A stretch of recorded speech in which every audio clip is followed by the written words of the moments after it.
Well, I just got through watching the Tennessee versus Kentucky matchup. Tennessee won the game 28-18. Um, I must say, man, Tennessee, man, has a really, really good defense, man. And Nico, you can tell he's getting better. He's getting comfortable in the offense. And just a really, really good team overall, man. Tennessee might make it to the playoffs. They only have that one loss to Arkansas. Arkansas, early on in the season, offensively wasn't that good, but they was able to beat Tennessee. But ever since that loss, Tennessee has picked up, man, and they're doing a phenomenal job, man. Definitely have a top 10 defense, man. That defense, man, Pierce and all those guys flying around, it definitely helps, the offense out, keeping them, giving them more possessions. But Nico had a really, really good day passing the ball, 292 yards passing with a touchdown. No interceptions this matchup. That's why I was saying, he got better, didn't turn the ball over. Tennessee can just rely on that run game, man.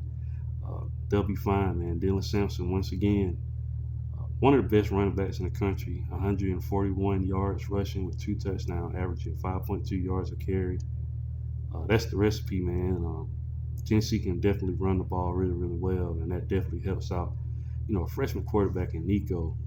But Miles Kelman did a phenomenal job. He was the leading receiver for Tennessee tonight, 97 yards receiving with a touchdown. Brew McCoy had 56 yards receiving, and Chase Nimrod had 45. Uh, I feel like the stats would have been a lot better receiving wise if wide receivers didn't drop the ball a couple times.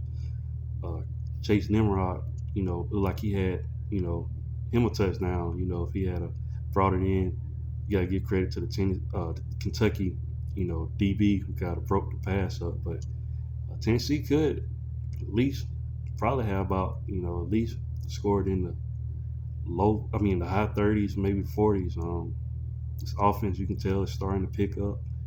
And like I said, man, just an overall good team, man. And playing in Neyland Stadium is tough. Kentucky was going on the road. A team in Kentucky that struggles offensively, man.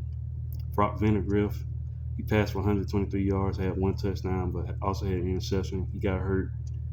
They put in Gavin Wiat, another guy, man. He can't pass the ball downfield, man. We'll just call it what it is. When he finally did throw the ball, he threw an interception. So he only had 69 yards passing. He did throw a touchdown, but he also had an interception as well. So just a recipe for failure, for any team. You can't turn the ball over, man, in this league, man. And it's not expect the team to capitalize on it. Jamarian Wilcox, he was leading the team for Kentucky rushing wise. He had 102 yards, but they didn't receive, any rushing touchdowns.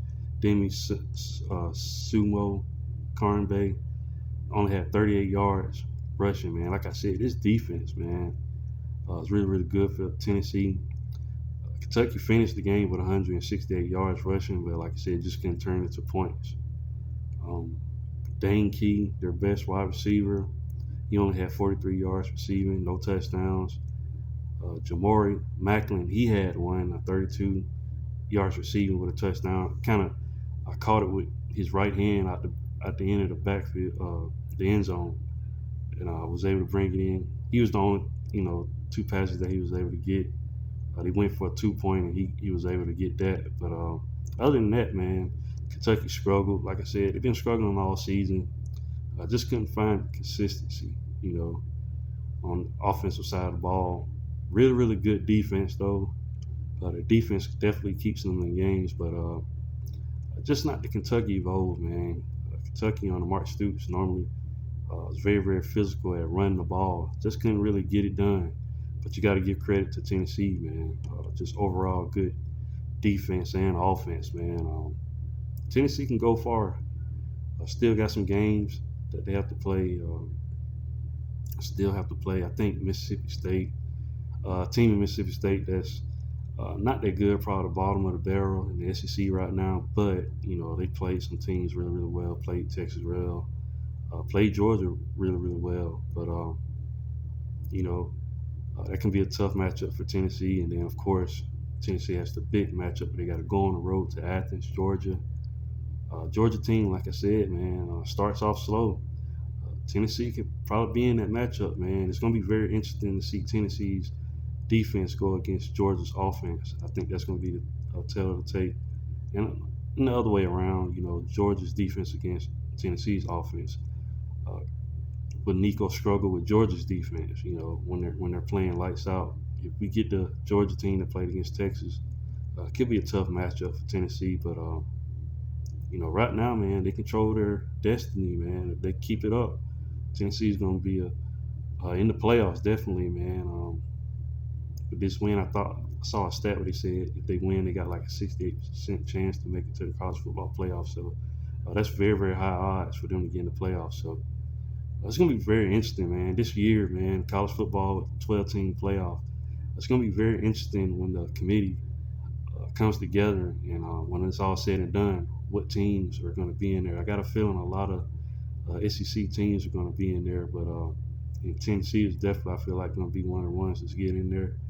Uh, I can see Tennessee getting maybe one more loss, going forward. So it's going to be very interesting. If they can beat Georgia, man, look out.